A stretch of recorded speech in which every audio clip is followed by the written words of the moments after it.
Eu me recordo da primeira vez que tive total clareza do impacto da minha ansiedade sobre minha vida. E naquela época, a maneira como eu lidava com minha ansiedade me colocava no lado sombrio da força. Eu tinha em torno de 20 anos, já faz algum tempo. Eu fazia faculdade em tempo integral, portanto não trabalhava. Apesar disso, eu dirigia o carro dos meus pais e uma das grandes preocupações era se e quando o combustível iria acabar. Na época eu colocava aí uns R$ 10 de gasolina e dava para percorrer até uns 50 quilômetros, velhos tempos. Então, chegava no posto, zerava o marcador e ficava ali vigiando o ponto limite, o ponto crítico, né? A hora que a gasolina estava quase acabando. E muitas vezes a gasolina acabou. Ai, mas faz parte. Lá em casa a regra era a seguinte: quem ficava com o carro tinha que dar conta de algumas tarefas da família. Então, eu usava o carro para fazer isso e, teoricamente, facilitar minha vida. Mas foi ficando difícil conciliar tudo isso: compromissos de um curso integral, tarefas da família, gasolina que vai acabar, ficar solicitando dinheiro que eu não tinha para os gastos e o trânsito, sempre uma fonte de estresse. O trânsito é sempre uma fonte de estresse. Um dia eu me peguei irritado dirigindo. Eu estava com o coração acelerado e totalmente impaciente. A musculatura, eu podia sentir, a musculatura estava rígida e eu dirigindo de forma muito agressiva.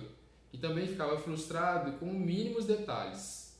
Naquele momento eu comecei a me perguntar o que estava acontecendo comigo. Eu dirigindo ali todo griladão, todo com raiva e tudo. E pensava, eu não sou assim. No que eu estou me transformando, né? Naquele momento eu refletia, eu ficava perguntando, porque é uma coisa muito esquisita você sentir uma raiva, uma sensação negativa de alta intensidade que você não está acostumado a sentir. E eu me perguntava, será que eu vou ficar assim todos os dias da minha vida? Será que eu vou escolher esse tipo de vida? Essa vai ser a minha escolha?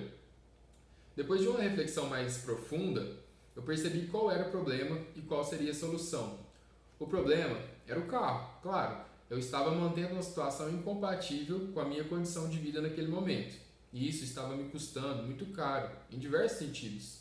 A solução era evitar o carro, pois assim eu não me preocuparia com o custo da gasolina e nem com o fato de ela poder acabar.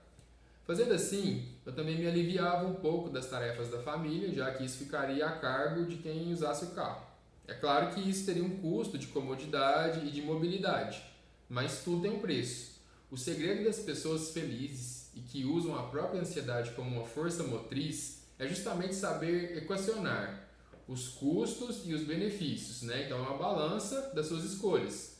Uma das lembranças mais claras que eu tenho na minha mente sobre aquela época foi quando eu peguei a minha bicicleta encostada e fui para a faculdade nela. Leve, suave, sereno, pleno. Eu havia equilibrado minha ansiedade naquele momento.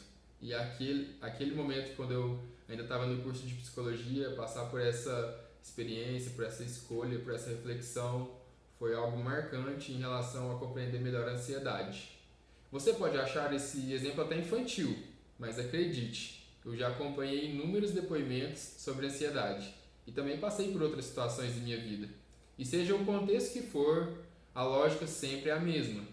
Independente das circunstâncias e das proporções, nossa mente funciona e reage da mesma maneira à ansiedade. Então, pense bem. Equilibrar a ansiedade significa eliminar aquilo que está incompatível com a sua realidade e com as suas necessidades mais verdadeiras. Então, talvez aquilo que você tenha que eliminar possa ser um bem, ou talvez um ambiente, ou talvez uma relação. Para a Aretha, era a convivência com a família. Ela precisou ajustar a distância dessa convivência. Para mim, era o carro. Eu precisava sincronizar o momento certo em minha vida que era apropriado ter um carro. E para você, qual é o ponto a ser ajustado? E não se engane, muitas vezes ajustar significa eliminar algo da sua vida neste momento. Significa que você vai ter que tirar alguma coisa.